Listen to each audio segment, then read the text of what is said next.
Welcome to Life Seminars with Dr. Norm Wise from Living Water Counseling at First Church West in Plantation, Florida. This Life Seminar segment focuses on healthy boundaries. Here's Dr. Norm Wise.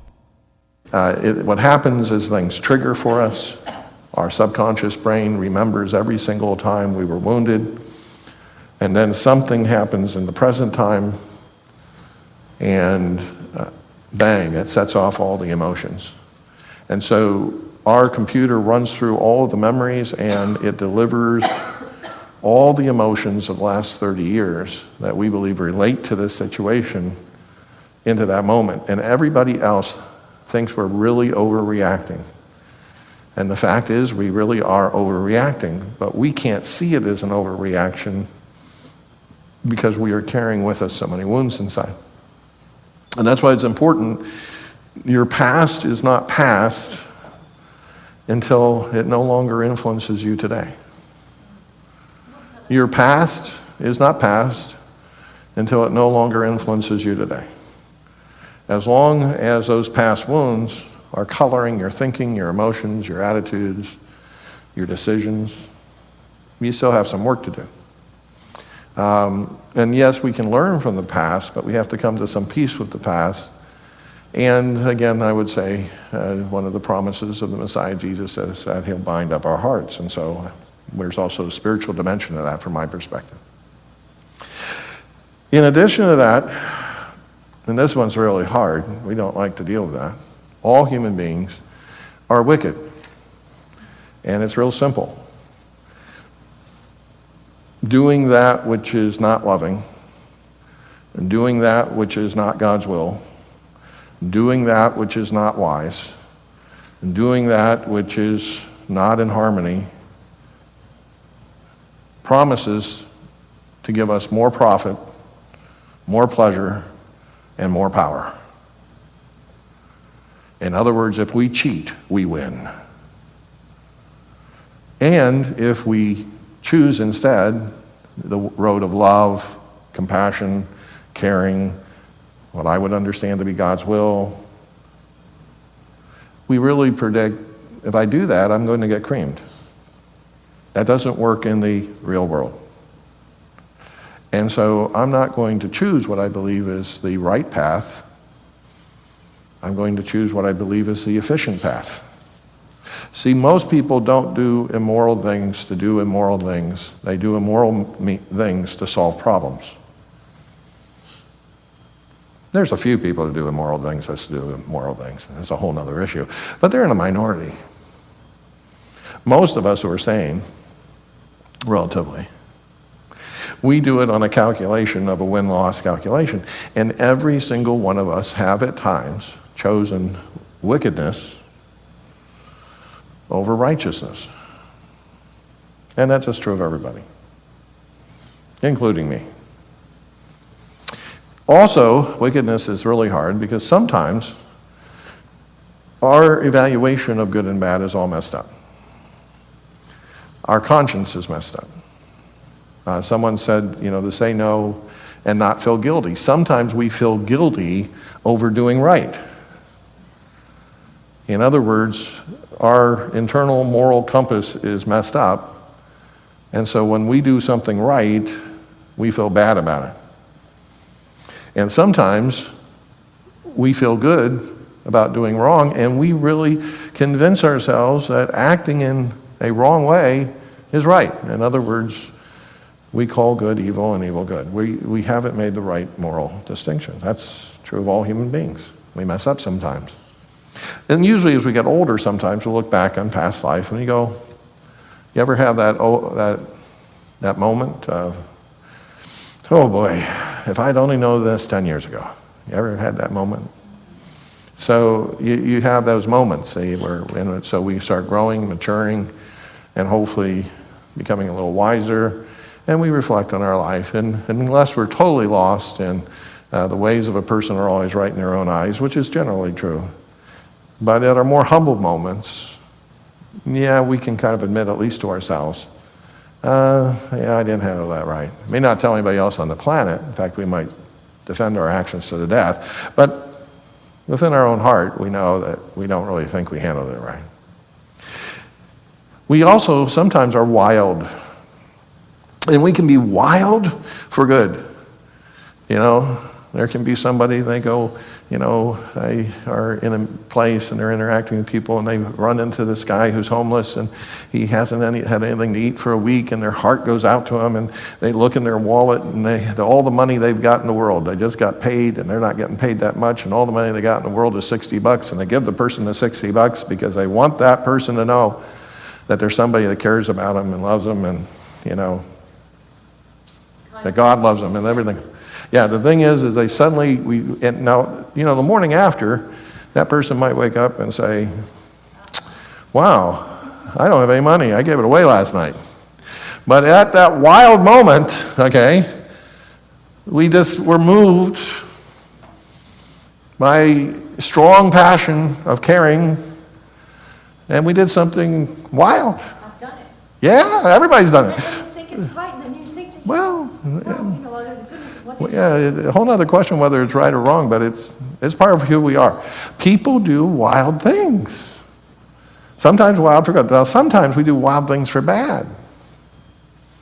That's what I call the morning after syndrome. You find yourself in some kind of crazy situation, say New Year's or whatever, and all kinds of things are going crazy, and everybody's having a good time. You get yourself all excited, yada yada yada, and then you wake up the next morning and you go, "What was I thinking?" Well, you weren't doing a lot of thinking.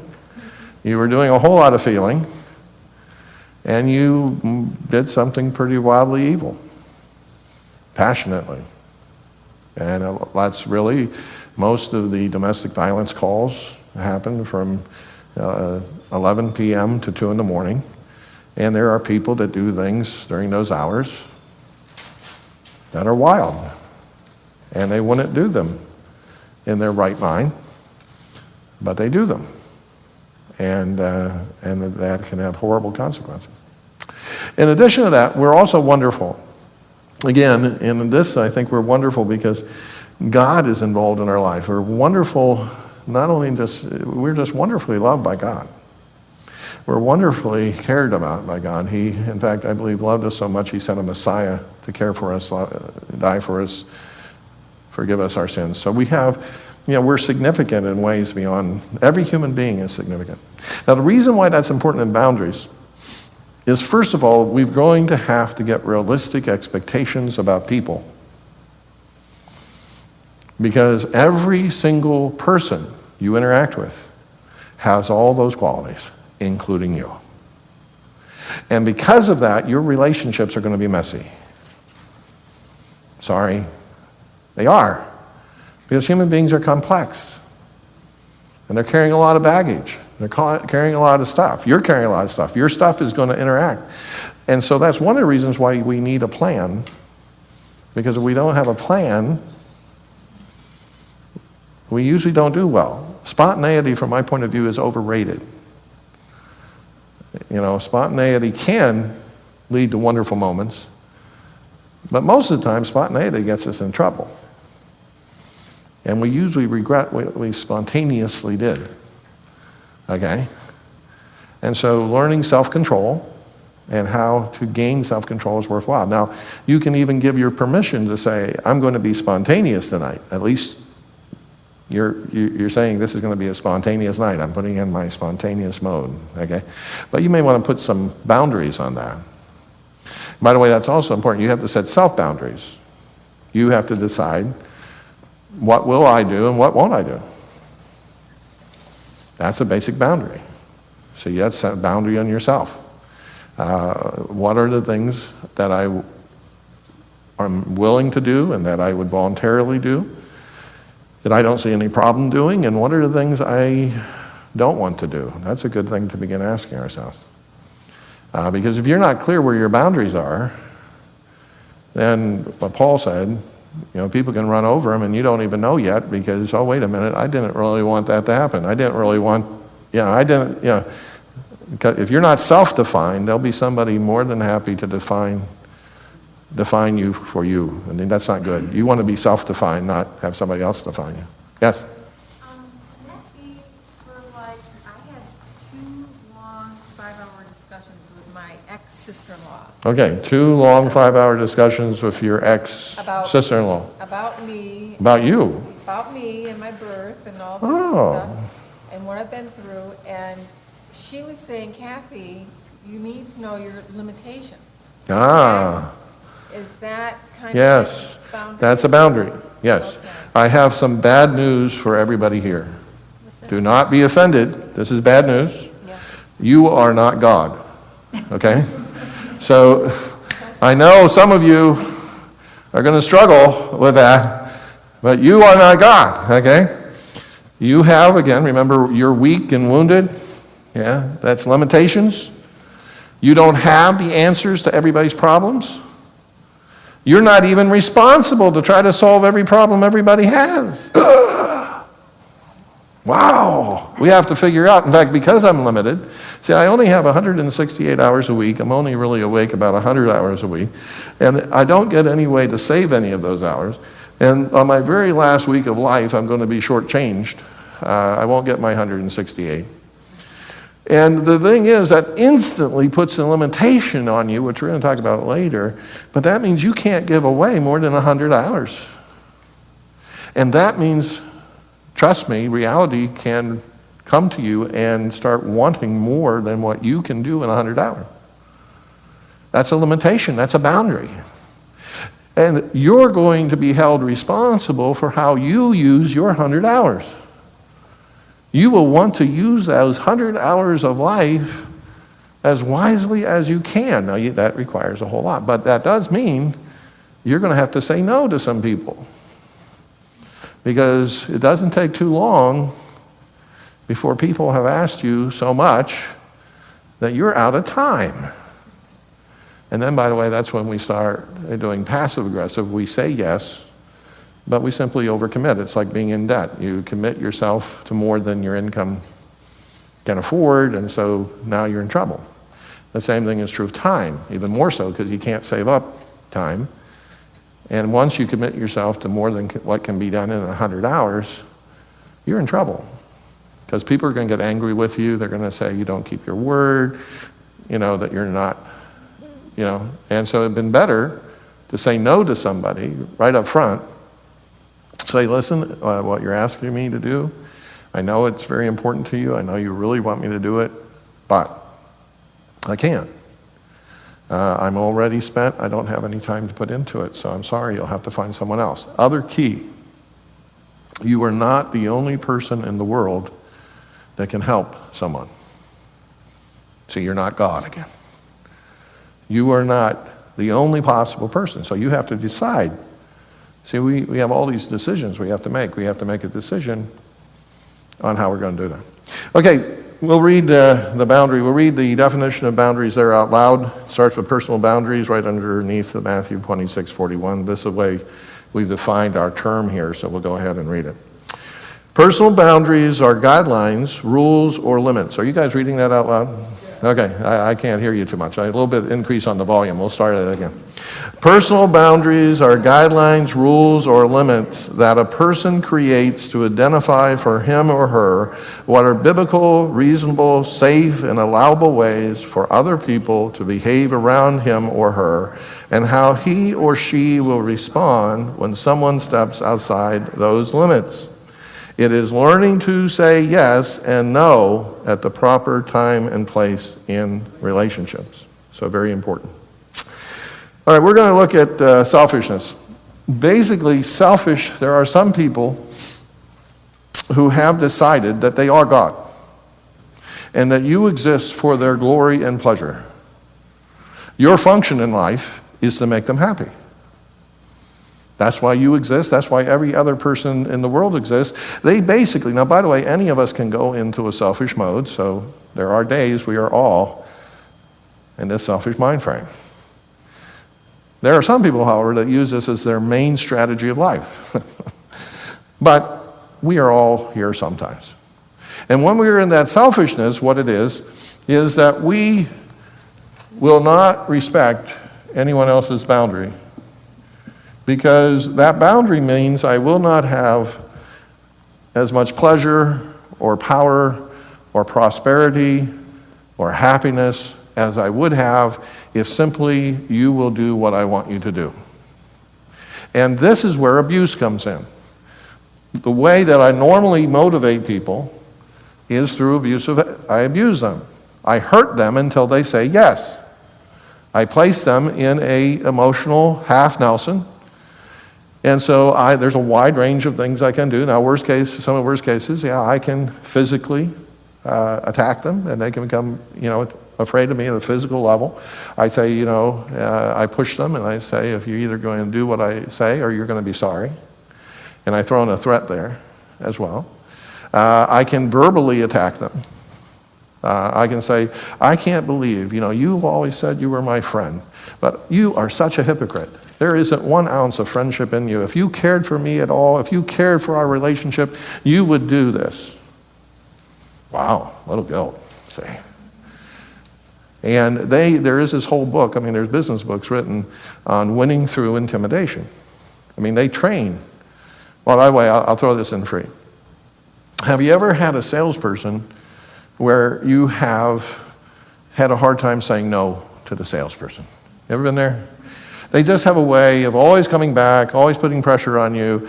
And, pretty soon you're sitting there with a rainbow vacuum cleaner and you already have 3 vacuum cleaners and you now have a 4th. And, but he was such a kind young man, you didn't really want to hurt him. And, his mother needed the money to get cured from cancer and yada, yada, yada, whatever. And his manager was only going to give you such a special deal if you decided today. He had the manager on the phone and he was saying, listen, the manager said, just for you, we'll make this special deal, but it's got to be done now. Yeah. See, I know that. I used to train salesmen, see. So see, I understand all the stuff they're doing. In fact, my first job I was a rainbow vacuum cleaner salesman. So that was my first job out of high school, see? So I had an early exposure to that. So here's the key. And by the way, it can work in other kinds when someone's trying to just push you for selfish motivation. And it is in fact true, we just don't usually verbalize it. It's not a lie, it's true, we just don't normally verbalize it. You just say to that salesman, say, listen, I have a horrible gut feeling about this. And I just can't say yes to this because my gut is just telling me no. Now, what they will try to get you to do is expand and give a reason for your gut. Because they've been trained, and by the way, selfish people are very good at this, they've been trained to overcome anything you say logically. Whatever reason you give, they'll outtalk you. They can come up with it. But you see, it's impossible to argue with a gut feeling. They don't have the power to suddenly say, I'm going to lay my hands on you and your gut feeling is going to go away. The salesman would kind of be crossing a few boundaries at that point, okay?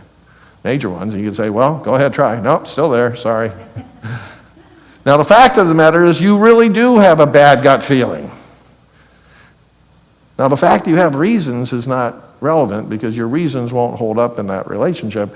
So you just get to the bottom line and say, and guess what? You're allowed to have a gut feeling.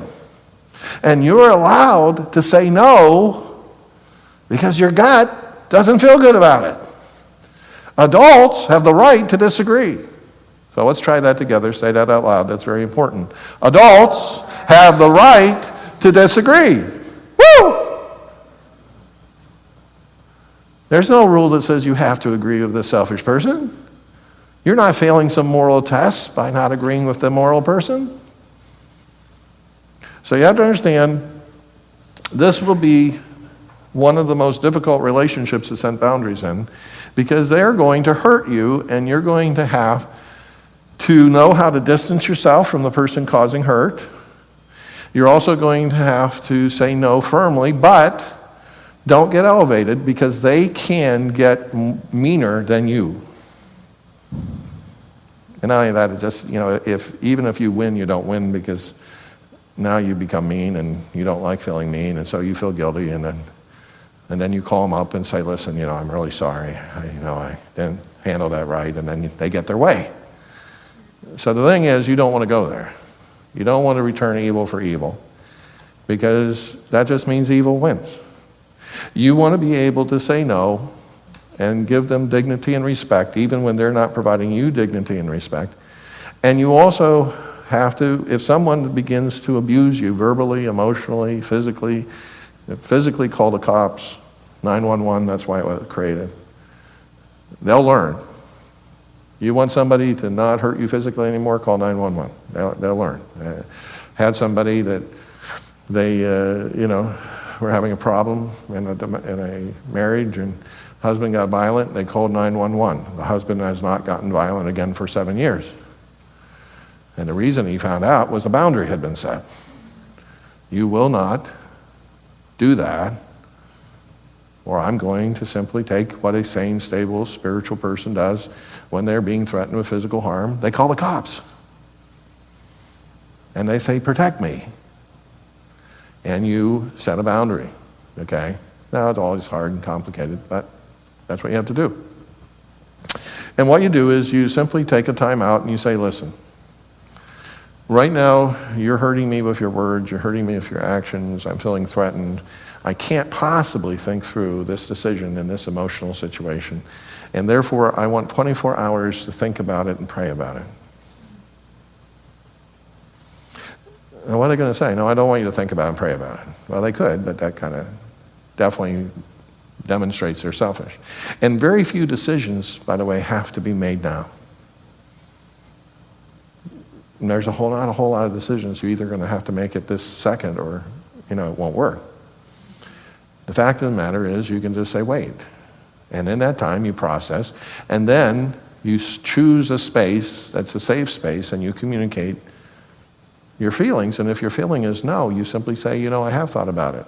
I have never been sorry any time I have said to someone, I want 24 hours to think about it.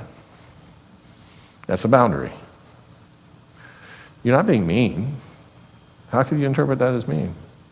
You're asking me to make a decision. The decision is a difficult decision for me. I need 24 hours to think about it. How can they argue with that? Now you have to, by the way, you want to communicate your boundaries ahead of time. That something's going to be standard operating procedure. But basically in a relationship, yes, it's perfectly okay for, a parent to say to a child, this is the rule. If you want to go over and visit someone's house, you have to give me at least, and you want to make it 24 hours, 24-hour notice. If you come up and say, can I go over to Fred's house tonight? The answer is always going to be no, because I don't want to be put in a situation where I haven't had time to think about whether this is a good choice for you. So, if you ask me 24 hours ahead of time, then I will give you my answer. You may not like my answer, but I'll give you my answer, but I've had enough time to process it. That's a boundary. See, a boundary is you deciding what are the rules that you believe are wise and good for Christians, biblical rules. In other words, you get to figure out your rules. If you don't have any rules, people are going to walk all over you, because they'll dictate to you their rules. My rule is you do what I want you to do when I want you to do it, and if you don't, I will send cold pricklies down your way. And we hate cold pricklies. Because you see, the worst type of pain we suffer is the fear of abandonment and rejection. People can hurt us with their words, and they hurt us emotionally, they can even hurt us sexually and be aggressive sexually, they can hurt us physically. But the very worst pain that people can cause is the threatened abandonment and rejection. And many times the reason we won't set a boundary is we're afraid that the person will abandon us and reject us, and we don't want to deal with that pain. But the problem is, it's blackmail. Now, it is hard, because when someone goes to prison, they're not going to execute them. What is the worst type of punishment that our prisons have? Solitary confinement. Yeah, it's solitary confinement. Yeah. Being tied away. And you would think, for the most part, you wouldn't want to be with those people. So the thing is that that's the toughest thing. However, you have to understand, if you're going to have a real relationship with somebody, they can't threaten to blow it up every time that you say no. Because if so, you don't have the right to say no. And if they know that, they're going to pull that trigger every single time. So you have to learn to communicate to them, listen, I care about you, I care about our relationship. I don't want it to end, and I would like us to continue on, but if you really feel that you would have to leave me over this issue, I'm sad about that. I'm incredibly sad about that. That really troubles me. But in my gut, I just can't say yes to this decision. I just have this gut feeling that this tells me this would be a horrible mistake, and I'm sure that you wouldn't want me to go against my gut feeling, would you? Now, if they say, yes, I don't care about your gut, well, then you're most likely time to walk away from that relationship anyway, okay? So, selfish people are pushing, and they do not take no for an answer easily. They push. Codependents, they say yes to everything. Because their one great concern of life is that everyone likes them, that they only get warm fuzzies from those people in their life, that they never get a cold prickly sent their way, that they never upset a person, that they never offend anyone. And so, if only they can have it so that everyone is happy with them all the time, they have achieved the highest measure of their success. Now, selfish people like to be in relationship with codependent people. Anybody know why? Can you guess why? What was that? Yeah. Because they're getting exactly what they want. This guy only wants yes, and this person says yes all the time. It's a match made in Hades. Hey. It's really good. Now what happens is that the codependent starts, feeling usually a little abused and used and doesn't feel appreciated at some point. A lot of times there'll be a sense the codependent person will, be feeling that the other person will appreciate what they're doing, and because of that, let them have their way sometime. They'll be disappointed, and so it begins, this relationship begins to fray because the codependent person starts doubting whether codependency is really working. Okay, in other words, it doesn't really seem to be moving into a true, healthy relationship, which is what the codependent thought. Codependent thought they'd found the answer to healthy relationships, and that is always say yes regardless of what people ask. The other problem the codependent has is the codependent feels overwhelmed. Why is the codependent overwhelmed? Because they overburden themselves with too much. you have to say yes to everybody. And the trouble is, they're going to ask you for more than the 100 hours you have. And nobody really wants to spend all 100 hours only doing what other people want. There's going to be, normally some desire anyway to have some space. And so they start feeling overwhelmed. They're not feeling nurtured. They're not feeling reinforced. They're getting very tired. They're getting very depressed. They're not liking life. And so, they do get the warm fuzzy, but it's not as warm fuzzy anymore because they don't really feel appreciated. So the codependency, is there.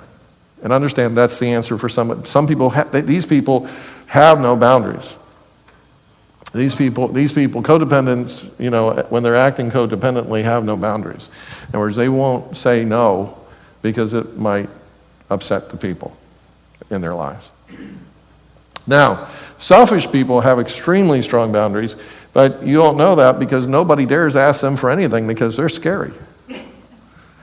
I mean, they're coming on with such a strong, intimidating, you don't even think about it. I'll talk to some codependents sometimes, I'll say to them, well, why don't you ask them to do X, Y, Z? They look at me like, are you crazy? Are you insane?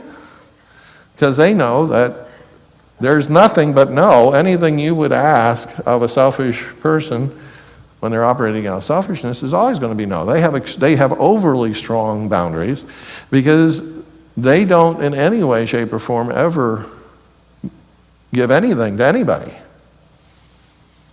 And so that's why it's abusive.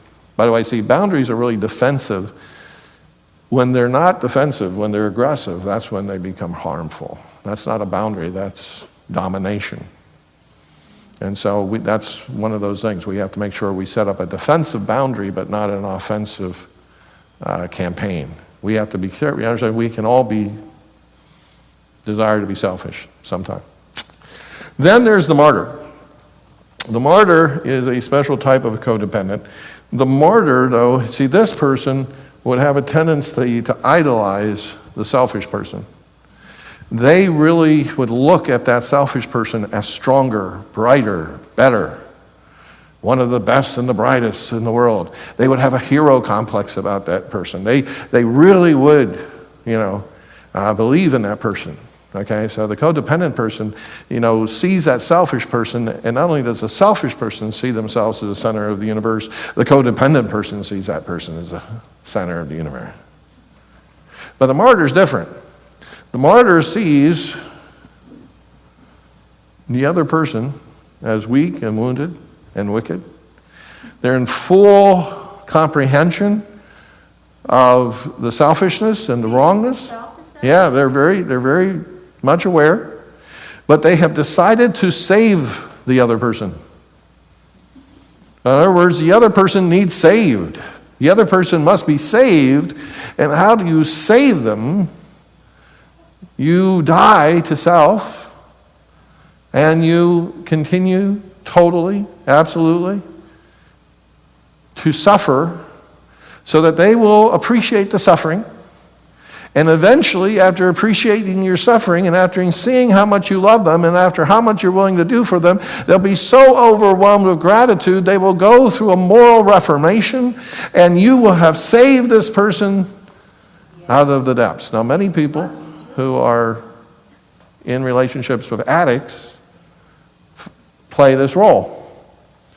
It's not that they think the addict is a great person or, anything. They believe that the addict has major significant problems, but they want to save them. And so how they save them is by giving the addict anything they need, hoping that that person will become so overwhelmed with gratitude that then they'll change. Surely at some point, all of my sacrifices, now this, by the way, was my formula. Okay, this was the one I was in when I first went into ministry. And most of my life I was in that model. And the idea was, I thought there was a formula, which was, if I sacrificed enough, A plus B plus C plus D plus E,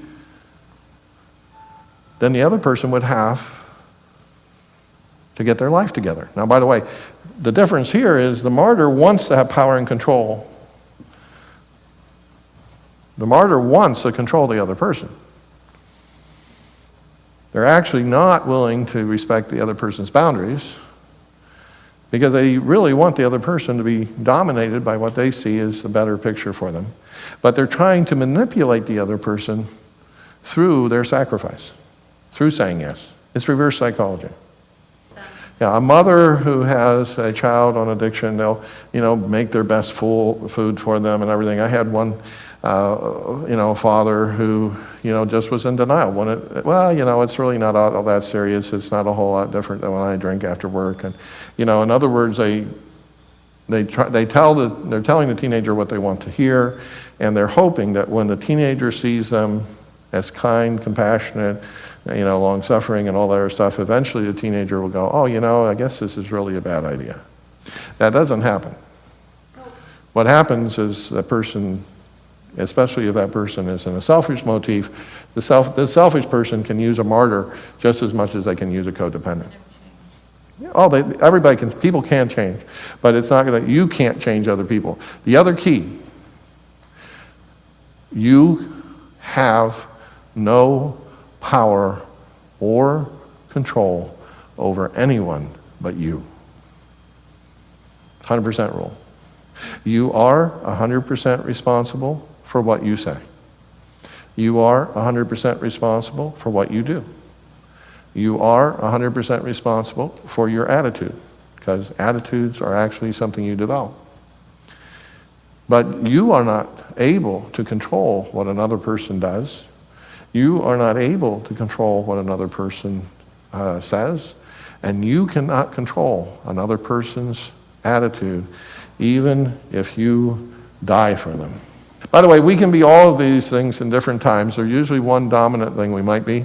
But yes, definitely you can bounce back and forth between different things. And there also are shades of gray. So in other words, there are some people that would be, at 0 martyr, and other people at 100% martyr, and of course then all the shades of gray. So we're using these as a simplification of a complex world. But the reality is that, yeah, we can find ourselves in different spaces. And in different relationships, we can act differently. Well, the martyr is doing it because they feel that this is an expression of love. They think that this is the only way the other person will be saved. They have chosen this as the pathway to help the other person, begin to do right.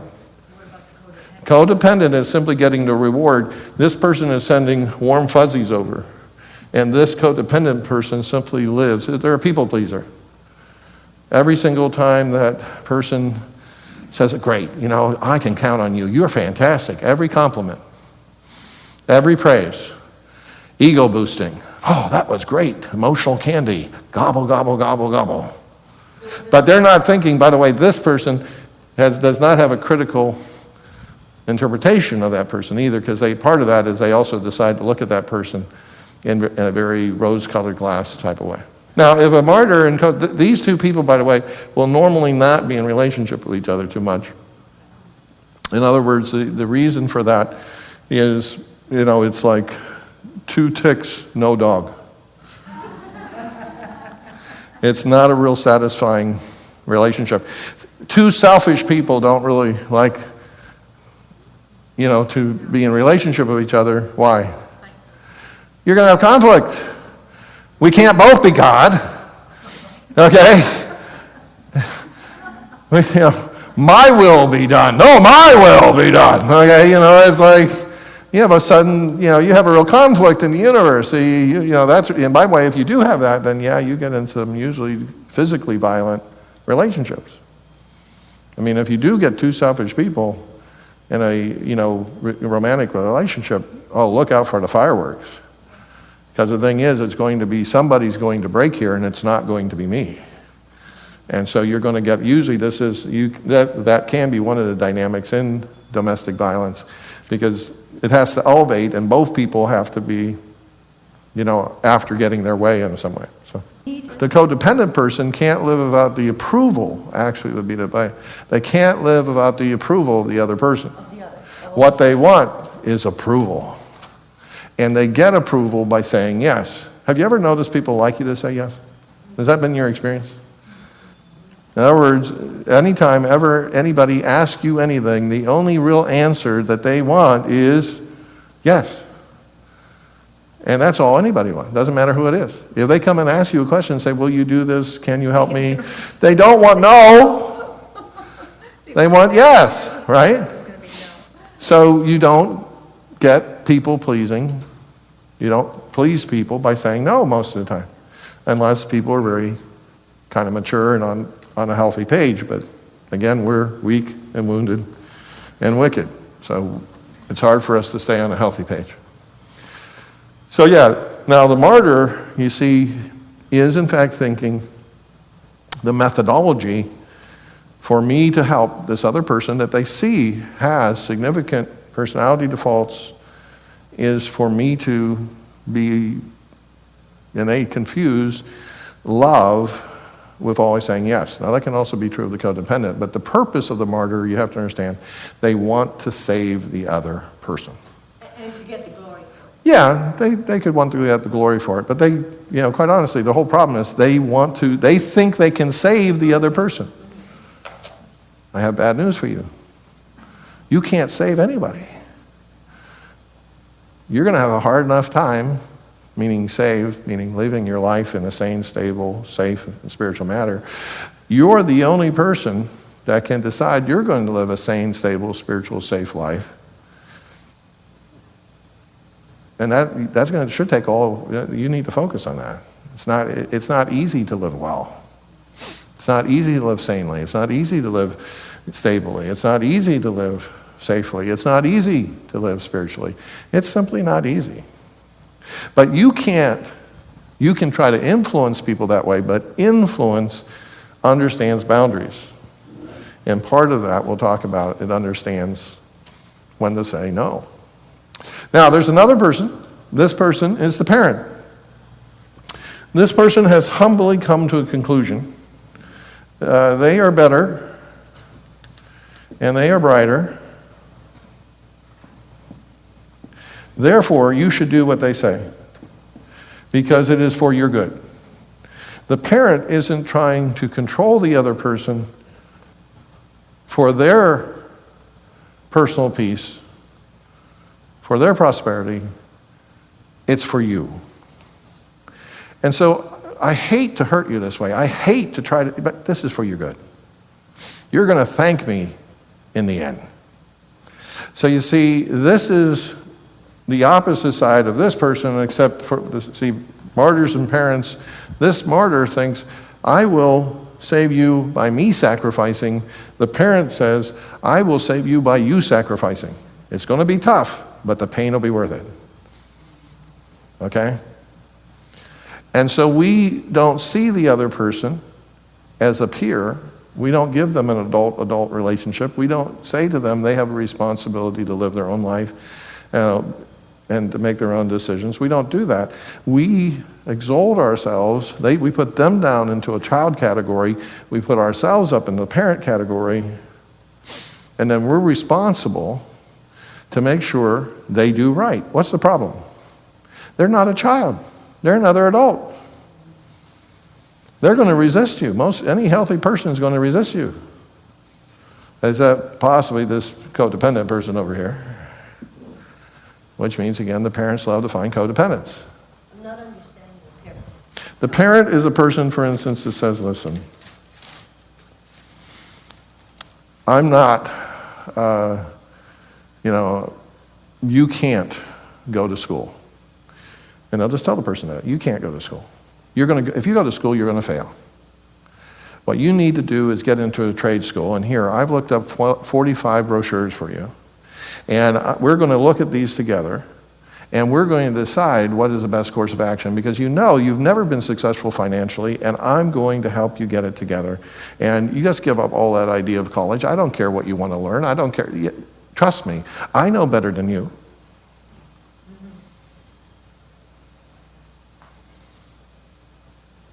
You see, the problem is they're not talking to a 12-year-old, which, by the way, I don't even think that would be healthy to talk to a 12-year-old that way. They're talking to another adult. I had a mother one time, and her son turned 18, and she was trying to treat him like 12 years old. And so she was trying to tell him what he needed to do with his life in great detail. Parents will micromanage. And so she was explaining what he needed to do. He came home one day after about 6 months of this, which wasn't a whole lot different than the 18 years before. But you see, an important thing happened on his 18th birthday. He became an adult, legally in the state of Florida. So he came in and said, Mom, I need to tell you this. I don't really need to, but I'm going to tell you. I joined the Marines. She, of course, said, how can you do that? They didn't call me. I didn't give my permission. And he said, Mom, I don't need your permission. Okay? And now, yeah, he had to work through that. But he had come to a point where setting a boundary, joining the Marine Corps was one way of setting a boundary. And saying, no, you're not going to treat me as 12 years old. And I'm going to choose what I want to do in life. And since you're not, if I came to you and said, Mom, I want to join the Marine Corps, you wouldn't say, oh, okay, tell me the reasons why, and we wouldn't have an adult conversation about it. You would just tell me, no, you're not. That's what a parent would say to another adult. You're not doing that. I won't allow it. Use all cause. And, yeah, if someone is heavily dependent, and there are children that are heavily codependent, yeah, they're dominated sometimes for decades by their parents because they don't want to fear the abandonment and rejection of their parents should they actually do what they want to do. I had one young man, and his dad decided he was going to be a dentist. And so he wanted to be either a musician or a philosopher, neither of which makes as much as most dentists. And so the thing is Dad didn't see that as a very good thing, so Dad wouldn't have any of it. He said he's not going to do that. And so he sent him off to a school to learn to become a dentist. And then he failed, even though he's a genius IQ. See, that's passive aggressive. Passive aggressive is I say yes, but I mean no. So I will say yes just because I don't want the cold prickly. But in reality, I'm not going to do it. And so then that leads to other conflicts. Now eventually the young man he's moving in the direction of just becoming a philosopher. I think he gave up on being a musician. Every time you set a boundary, if we define hurt as someone's not happy, then it's impossible. Boundaries are going to cause people to not be happy, at least temporarily. What we have to do, we can set boundaries up in loving ways. We can communicate a boundary. You use the sandwich technique. This concludes CD1. Please change to CD2.